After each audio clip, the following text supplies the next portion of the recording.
अस्सलाम वालेकुम। Software engineering 2 में आज हम टॉपिक डिस्कस करेंगे software development KPIs.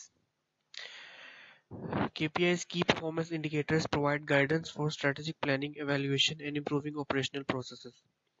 KPIs stand for की परफॉर्मेंस इंडिकेटर्स। ये हमें गाइडेंस प्रोवाइड करते हैं ताकि हम अपनी सॉफ्टवेयर डेवलपमेंट में एक स्ट्रेटेजिक प्लानिंग, इवैल्यूएशन और अपने ऑपरेशनल प्रोसेस को इम्प्रूव जो है कर सकें। इस लेक्चर में हम तमाम केपीआईज तो नहीं कवर कर सकते क्योंकि वो बहुत ज़्यादा है, हर चीज़ के लिए अलग अलग है। लेकिन जो सबसे ज़्यादा आपके प्रोडक्ट के लिए बेस्ट हैं, आप वो जो है इसमें से चुन सकते हैं जो कि मोस्टली सर्च किए जाते हैं या इस्तेमाल होते हैं। प्रीवियस लेक्चर में हमने मैट्रिक्स डिस्कस किए थे, इसमें हम केपीआईज डिस्कस कर रहे हैं। मैट्रिक्स और केपीआईज ऑलमोस्ट सेम होते हैं। कुछ हमने प्रीवियस डिस्कस किए थे लेक्चर में और बाकी आज। सॉफ्टवेयर डेवलपमेंट केपीआईज की ये लिस्ट है जो हम इस लेक्चर में डिस्कस करेंगे। वेलोसिटी, स्प्रिंट बर्नआउट, ये दो हमने ऑलरेडी डिस्कस कर लिए हुए थे प्रीवियस लेक्चर में। Release burn down and cycle time, cumulative flow, flow efficiency, code coverage by automated test automation against manual testing, and MCC and code churn। तो actually जो एजाइल डेवलपमेंट प्रोसेस होता है ये उसके केपीआईज हैं जो कि मोस्टली एक्सप्लोर किए जाते हैं या जिन्हें मोस्टली इस्तेमाल किया जाता है। इसमें तीन पार्ट्स में से डिवाइड किया जाता है, एक work in progress, process health and bottlenecks and code quality. हम इन तीनों को अलग अलग जो है वो डिस्कस करेंगे। तो सबसे पहले माइनिंग वर्क इन प्रोग्रेस में हम देखते हैं velocity. Velocity measures the amount of work completed in a sprint. एक स्प्रिंट में कितनी अमाउंट ऑफ वर्क जो है वो कंप्लीट हुआ है, यानी कितने फीचर्स आपने सॉफ्टवेयर के डेवलप कर लिए हैं, दैट इज कॉल्ड वेलोसिटी, या वेलोसिटी ये मेजर करता है। While it isn't a prediction और comparison tool, velocity provides teams with an idea about how much work can be done in the next sprint. ये कोई कंपैरिजन टूल नहीं है, कोई प्रिडिक्शन जो है इससे नहीं होती, लेकिन वेलोसिटी जो है हमें ये प्रोवाइड करती है किसी भी टीम को इस आइडिया से कि अगले स्प्रिंट में वो कितना काम जो है उन्हें करना चाहिए depending on the previous sprint. Velocity index is unique for each team and should be set to access how realistic the commitment is. हर टीम के लिए वेलोसिटी इंडेक्स मुख्तलिफ है और यूनिक होता है कि हर टीम का काम करने का तरीका अलग होता है। For instance, if the project backlog has 200 story points and on average the team completes 10 story points per sprint, it means that the team will require about 20 sprints to complete the project। Example के तौर पर हम देखते हैं, let's suppose एक project है, उसके अगर 200 फीचर्स अगर आपने जो है वो डेवलप करने हैं, ऑन द एवरेज जो है वो टीम एक स्प्रिंट के अंदर 20 कर पाती है। तो इसका मतलब ये है कि पूरा प्रोजेक्ट कंप्लीट करने के लिए आपको हर स्प्रिंट में 20 जो है वो फीचर्स, ये 20 स्प्रिंट्स आपको रिक्वायर्ड पड़ेंगे अपनी पूरे प्रोजेक्ट को कंप्लीट करने के लिए। For a team that's just adopted the agile methodology or even embarked on a new product, the velocity estimates of the first few sprints will probably be erratic. But as teams gain experience, the velocity will peak and then reach a plateau of predictable flow and performance expectancy. A decrease in consistent flow will indicate problems in the development and reveal the need for change. जब कोई team agile methodology adopt करती है किसी product को या project को develop करने के लिए, तो वेलोसिटी जो है वो कुछ स्प्रिंट्स के लिए जो है प्रोबेबली मेजर की जाती है, और जैसे जैसे टीम एक्सपीरियंस हो जाती है तो ये वेलोसिटी जो है वो इंक्रीज हो जाती है। ये वेलोसिटी चार्ट है। The longer you track the speed, the higher the accuracy of the correspondence between obligations and cost. आप देख रहे हैं इसमें एक्स एक्सिस पे स्प्रिंट्स हैं, वाई एक्सिस पे स्टोरी पॉइंट्स हैं, और जो डार्क ब्लू कलर है हमारे पास वो कमिटमेंट्स को रिप्रेजेंट कर रहा है, और लाइट ब्लू जो है वर्क कंप्लीटेड को, कि कितने जो है वो कमिटमेंट की गई थी और कितना परसेंटेज कंप्लीट हो गया। ये इस तरह वेलोसिटी चार्ट बनाया जाता है। Tips for using velocity metric. सबसे पहला, combat inconsistency after 3 to 5 sprints. If velocity stays inconsistent after a long period of time, consider assessing both external and internal factors, preventing clear estimation. हर 3 से 5 sprints के बाद आपको inconsistency अगर दिखाई दे रही है, यानी कि वेलोसिटी कंटिन्यूसली इनकंसिस्टेंट रह रही है एक लॉन्ग पीरियड ऑफ टाइम के लिए, तो आपको इंटरनल और एक्सटर्नल फैक्टर्स दोनों जो है वो एस्टिमेशन उनकी एस्टिमेशन करनी पड़ेगी। After the velocity tracking, following team and task changes. When a team member leaves the project और मोर मेंबर्स और task are added, recalculate velocity और रीस्टार्ट कैलकुलेशन entirely। अगर आपका जो कोई भी टीम मेंबर छोड़ जाता है प्रोजेक्ट को या कोई और टीम मेंबर ऐड हो जाता है एक प्रोजेक्ट की वर्किंग के दौरान, तो वेलोसिटी रिकैलकुलेट होगी या आप कैलकुलेशन जो है वो एंटायरली रीस्टार्ट करेंगे। 3 sprints are enough for early forecast. For predicting future performance, use the average of 3 previous sprints. आप अगर प्रेडिक्ट करना चाहते हैं कि फ्यूचर परफॉर्मेंस आपकी क्या होगी, तो ऑन द एवरेज 3 स्प्रिंट्स की आप वेलोसिटी निकाल कर ये गेस कर सकते हैं। Sprint burndown chart. The sprint burndown chart shows the amount of work remaining to be done before the end of a sprint. Sprint burndown chart हमें ये शो करता है कि किसी भी स्प्रिंट के ख़त्म होने से पहले या उसके ख़त्म होने तक कितना जो है काम बाकी रह गया। The tool is particularly valuable because it displays the progress towards the goal instead of listing complete items. ये टूल इसलिए हमें फ़ायदेमंद है क्योंकि ये आपको वो प्रोग्रेस जो है वो डिस्प्ले करता है जिसमें जिससे आप जो है अपने गोल की तरफ जो है वो बढ़ सकते हैं अपनी कंप्लीट की हुई आइटम्स को लेकर। It's also very useful in uncovering planning mistakes that a team made in the beginning of a sprint. किसी भी वर्क के स्टार्ट में या डेवलपमेंट के स्टार्ट में जो मिस्टेक्स अगर आपने कर दी हैं तो ये चार्ट उन्हें भी अनकवर कर देता है। On the chart below black lines, ये चार्ट नेक्स्ट स्लाइड में आपको शो किया, उसमें ब्लैक लाइंस जो है वो रिप्रेजेंट कर रही हैं forecasted line को, यानी ideal trend showing at which rate the team needs to burn down story points to complete the sprint on time। कि sprint काम टाइम पे पूरा करने के लिए कितना जो है टीम को काम करना है या कितना उसे टीम को है रेट अपना बढ़ाना है, वर्क रेट। और ब्लू लाइन इंडिकेट करती है टोटल अमाउंट ऑफ वर्क और पूरी प्रोग्रेस उस एक स्प्रिंट के दौरान। You can see that during days 5 and 6, one team didn't manage to accomplish the forecasted progress. However, on day 7, the issue was addressed and the work was back on track. Such ongoing updates allow teams to address emerging problems during daily stand-up meetings.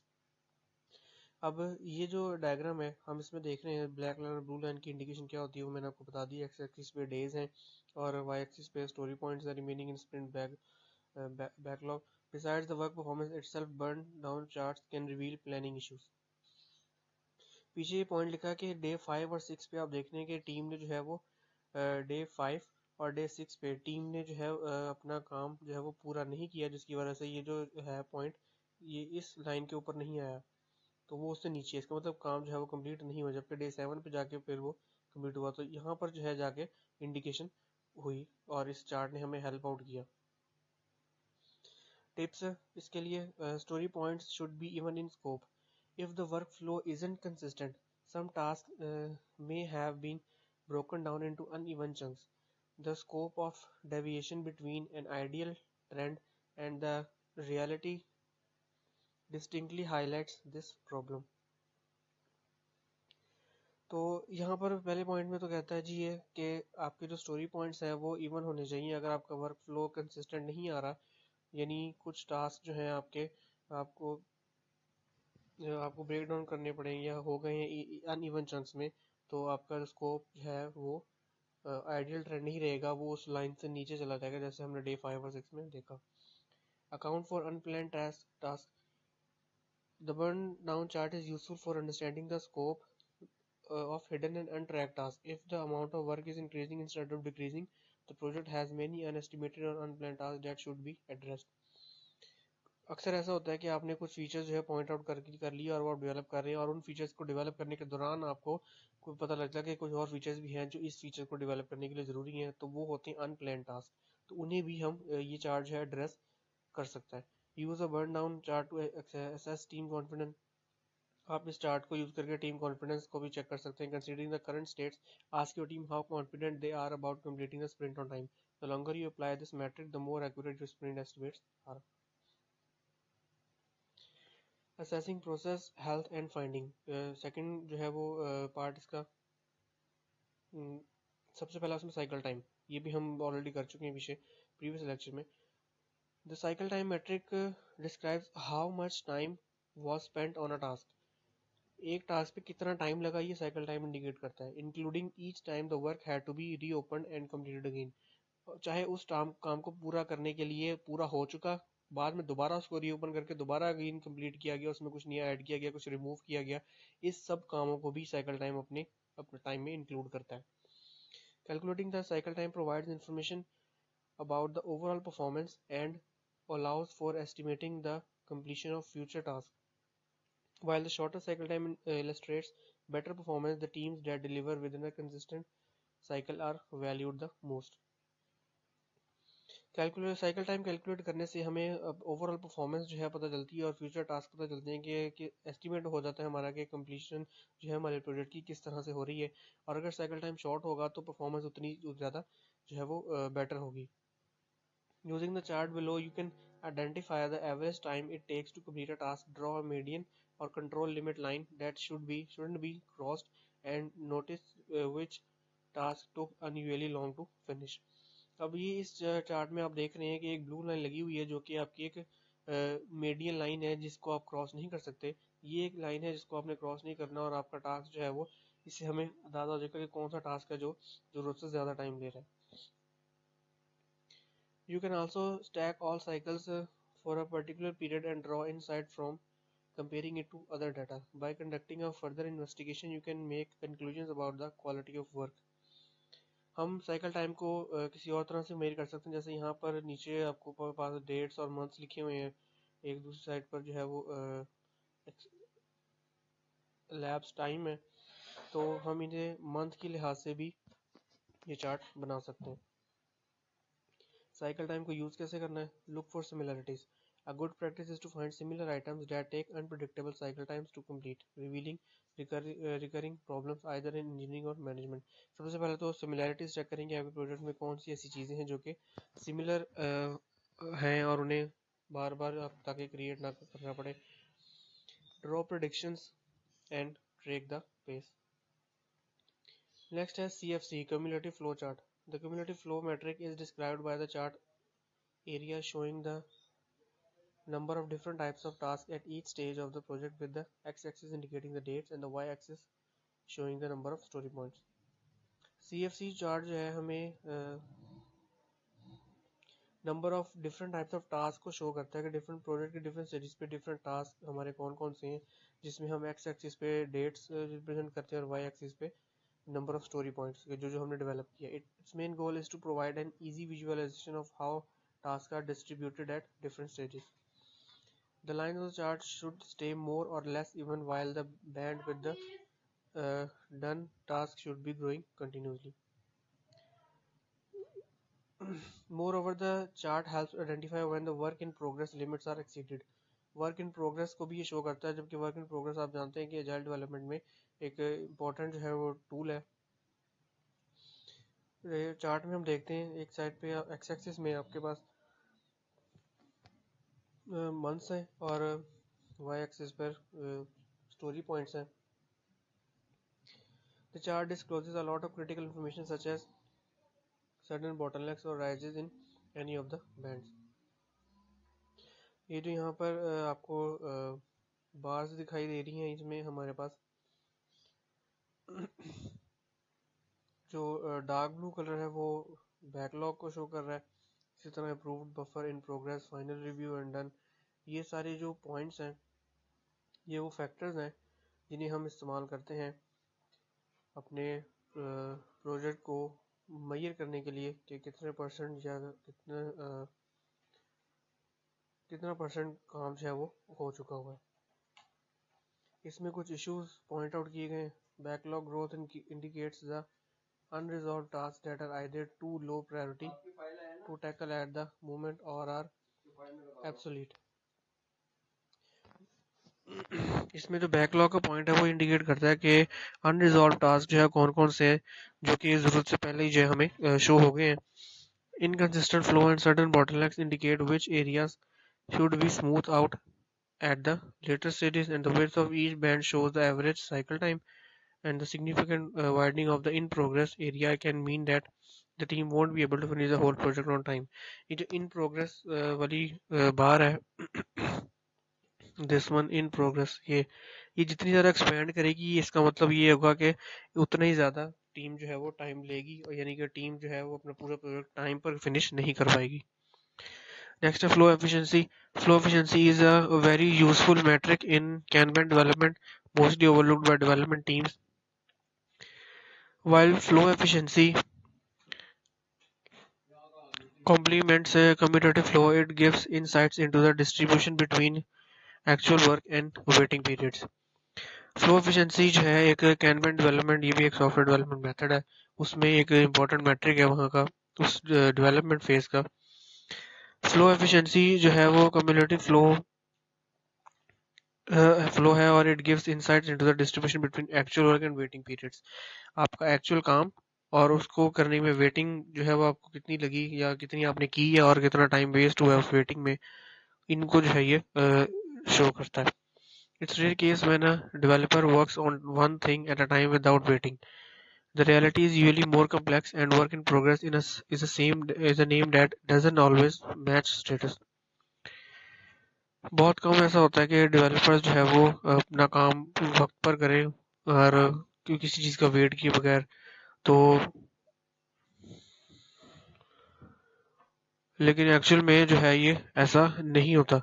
Work in progress जो name है वो actually जो है वो work in progress नहीं होता। उनमें हम कह तो रहते हैं कि काम चल रहा है, लेकिन एक्चुअली उनमें कंटिन्यूसली काम नहीं चल रहा होता, बीच में गैप्स भी होते हैं। जी हमारे पास फ्लो एफिशिएंसी का एक ग्राफ है जिसमें एक्स एक्सिस पे डेट्स हैं और वाई एक्सिस पे एफिशिएंसी है। और by looking at the lowest efficiency indicators you can understand the main bottlenecks. और जहाँ जहाँ पर ये पॉइंट जो है वो लोएस्ट वैल्यू पे जा रहा है, लोएस्ट एफिशिएंसी पे जा रहा है, वहाँ वहाँ पे आप बॉटलनेक्स को मेजर कर सकते हैं। How to use flow efficiency. सबसे पहले कैलकुलेशन ऑफ फार्मूला जो है यहाँ पर दिया गया है। नॉर्मली एफिशिएंसी को इस फार्मूला से कैलकुलेट किया जाता है। Define your normal flow efficiency. अपनी नॉर्मल फ्लो एफिशिएंसी डिफाइन करें। नॉर्मली 15% जो है वो कहा जाता है कि नॉर्मल है, लेकिन कुछ जगहों पर इससे ज़्यादा भी जो है इंडिकेट होता है depending on projects. Decompose details for work before fixing flow efficiency. कोई भी आपकी फ्लो एफिशिएंसी में जो बग्स आए हैं उनको फिक्स करने से पहले अपने टास्क को डिकम्पोज कर लें and augment flow efficiency with blocker analysis. Blockers क्या यूजली ब्लॉकर्स जो है वो क्लस्टर्स में आकर होते हैं, यानी जो कि मुख्तलिफ डिपेंडेंसीज होती हैं। Better blocker analysis can be done if you clusterize them starting from high level similarities, यानी उन ब्लॉक्स को, उन बग्स को आप उनकी सिमिलैरिटीज की बेस पे क्लस्टराइज कर लें, यानी उनके पार्ट्स बना लें, उन्हें डिवाइड कर लें। नेक्स्ट सेगमेंट है measuring code quality. Code coverage, इसमें सबसे पहले मैट्रिक है। Code coverage defines how many lines of code और blocks are executed while automated tests are running. Testing के दौरान आपकी कोड कवरेज ये बताता है कि आपने कितनी लाइंस ऑफ कोड लिखे हैं। ये डायग्राम है जिसमें आपको एक कोड शो किया कि आपको cover all for instance will break down the code coverage to each file management and highlight covered and uncovered lines. इसका यूज कोड कवरेज का focus on uncovered lines and don't over estimate the covered lines. पहला point तो ये कि जो uncovered lines है उन्हें आप फोकस करें और ओवर एस्टिमेट जो है ना करें कवर्ड लाइंस को। Prioritize covered code and don't aim at 100%। Next है test automation against manual testing. This measurement defines how many lines of code defined within a feature are already covered with automated tests against those data tested manually. Manually testing में और automated testing में कौन सी जो है lines of code कितने features के साथ जो है मेजर इसके साथ कवर हो गई हैं, यानी कि कितने लाइन फीचर्स जो है आपने कोड कर लिए हैं अपने टेस्ट में और कितने अभी बाकी हैं। और ये हम इस तरह ग्राफ में इसको शो करते हैं। MCC MACAB cyclomatic complexity of code. This measures These measurements are used to assess the risk of problems during code testing and maintenance. Code की टेस्टिंग के दौरान हमें टेस्टिंग और मेंटेनेंस के दौरान जो रिस्क हमें शो होते हैं, ये मैट्रिक उन्हें कैलकुलेट करता है। और इसके लिए फॉर्मूला है edges minus nodes plus return statements. With this metric developers aren't estimating their code complexity by subjectively looking at it. इस्तेमाल इसका balance human and machine perception of code complexity. सबसे पहला कि एक बैलेंस बनाएं, क्योंकि ह्यूमन कोड कम्प्लेक्सिटी कुछ और होती है, मशीन कुछ और होती है। ह्यूमन के लिए कोड ज़्यादा कम्प्लेक्स हो सकता है एज कम्पेयर टू मशीन, या हो सकता है मशीन के लिए ज़्यादा कम्प्लेक्स हो, क्योंकि अगर आप हाई लेवल लैंग्वेज यूज़ कर रहे हैं और यूज़र के लिए कम हो। Don't make MCC a restrictive metric. Applying MCC for code review. Last one is code churn. Code churn is very useful visualization of trends and fluctuations that happen to a code base, both in terms of overall process and the time before a release. पूरा code आपने तैयार कर लिया, अब यहाँ पर आपके पास जो नॉर्मली ट्रेंड्स आते हैं उन कोड्स में और फ्लक्चुएशंस अक्सर होती हैं, चाहे आपने प्रोसेसिंग के दौरान किया या टाइम लेने में जितना भी आपने टाइम लिया कवर किया, उन सबको ये रिप्रेजेंट करता है। ये मेजर करता है कि कितनी लाइंस ऑफ कोड आपने ऐड की हैं, रिमूव की हैं या चेंज की हैं, और अक्सर तो इनमें से ये सारी चीज़ें ही ग्राफ में डिस्प्ले हो जाती हैं, जैसे यहाँ पर आपको ग्राफ में शो हो रही हैं। और ब्लैक वाली जो है वो लाइंस ऐड की गई हैं, और ब्लू वाली जो है लाइट ब्लू लाइंस डिलीट की गई हैं, और डार्क ब्लू जो है वो लाइंस मॉडिफाई की गई हैं। Codes and use cases look for regularities. देखता है ये irregular but high spikes require investigation और pay attention to trends. High spike require investigation, ये जो high peak जा रही है इसकी investigation जो है करनी जरूरी है कि ये value इतनी ज़्यादा क्यों हुई है। अब हम just like any other performance indicators, agile metrics don't always have distinct answers and actionable tips that will seal your success. ये सारे मैट्रिक्स अगर आपने यूज़ किए तो इसका मतलब ये नहीं है कि आपके जो प्रोसेसिंग है वो आपकी आउटपुट जो है वो आंसर एक्यूरेट ही आएगा या आपको आउटपुट अच्छी ही मिलेगी। ये मैट्रिक टू मैट्रिक वेरी करता है और प्रोजेक्ट टू प्रोजेक्ट जो है वो वेरी करता है। तो मैट्रिक्स और केपीआईज में डिफरेंस सबसे ये होता है जो हमने सारे टॉपिक्स कर लिए हैं उसमें से। Measure the performance of different parts of your business. Matrix जो है वो आपके बिजनेस के डिफरेंट पार्ट्स की परफॉर्मेंस मेजर करता है, जबकि KPI measure the progress of the most important objective of your team और बिजनेस, जबकि वो ऑब्जेक्टिव मेजर करता है। Metrics usually have an industry benchmark. KPIs usually set by the company based on the objectives. तो ये जो है difference है कि इंडस्ट्री बेंचमार्क होता है मैट्रिक, जबकि KPI जो है वो कंपनी खुद सेट करती है अपनी ऑब्जेक्टिव्स की बेस पे। Driven by tactic and individual or small group in a team, and KPI driven by multiple strategies and metrics. Matrix जो है वो किसी एक इंडिविजुअल या कुछ ग्रुप ऑफ टीम वो अपने लिए जो सिलेक्ट करता है, जबकि केपीआई जो है वो पूरी स्ट्रेटेजी की बेस पर बनता है। व्हाट आर की परफॉर्मेंस इंडिकेटर्स? क्वांटिफाइबल और measurable and actionable measure factors that are critical to the success of the organization tied to business goals and targets, limited to 5 to 8 key metrics applied consistently throughout the company. ये points हैं जो कि आपको performance को better करते हैं। एक तो आपकी जो है क्वांटिटी और मेजरमेंट, और फिर वो फैक्टर्स जो आपकी सक्सेस को जो है अचीव करने में हेल्प आउट करते हैं, और फिर आपके गोल्स और आपके टारगेट्स, और आपकी कम से कम 5 से 8 जो है मैट्रिक्स की मैट्रिक्स को आप तक रहेंगे तो प्रोजेक्ट ठीक है। अगर इससे ज़्यादा आप जाएंगे तो आप खुद कंफ्यूज हो जाएंगे कौन सा वाला आपके लिए बेटर है। और जो आपको नहीं करने चाहिए मैट्रिक्स डाटा वेग और अनक्लियर, वो मैट्रिक्स जो आपको क्लियर ही नहीं है और आपको ये नहीं पता कि वो आउटपुट आपके प्रोजेक्ट के लिहाज से सही देंगे या नहीं, उन्हें आप यूज़ नहीं करना चाहिए आपको। नाइस टू नोज और metrics that are not actionable reports, exhaustive set of metrics and refutable. KPI जो है ये ग्रुप एक टेबल बनाया हुआ छोटा सा। KPI group code quality, testing quality, solution availability, solution security and user satisfaction, ये चीज़ें जो है कोड की KPIs मेजर करती है, जबकि मैट्रिक्स जो है वो अगर कोड क्वालिटी हम देख रहे हैं तो उसमें मैट्रिक्स जो है वो मेंटेनेबिलिटी इंडेक्स एंड साइक्लोमेट्रिक कम्प्लेक्सिटी, ये सब चीज़ें जो है सेकंड कॉलम में लिखी हुई आती हैं। और इसके लिए आगे टारगेट्स पर मंथ भी दिए गए हैं कि अगर आपने इन चीज़ों को अचीव करना है या ये अप्लाई करनी है, इम्प्लीमेंट करनी है अपनी डेवलपमेंट में, तो उसके लिए टारगेट्स जो आपके कुछ इस तरह के होने चाहिए, जैसे लास्ट पे not less than 4, not less than 5, not less than 5, and ये सब टाइम, कॉस्ट और आपकी डेवलपमेंट स्पीड की बेस पर जो है वो दिए गए हैं।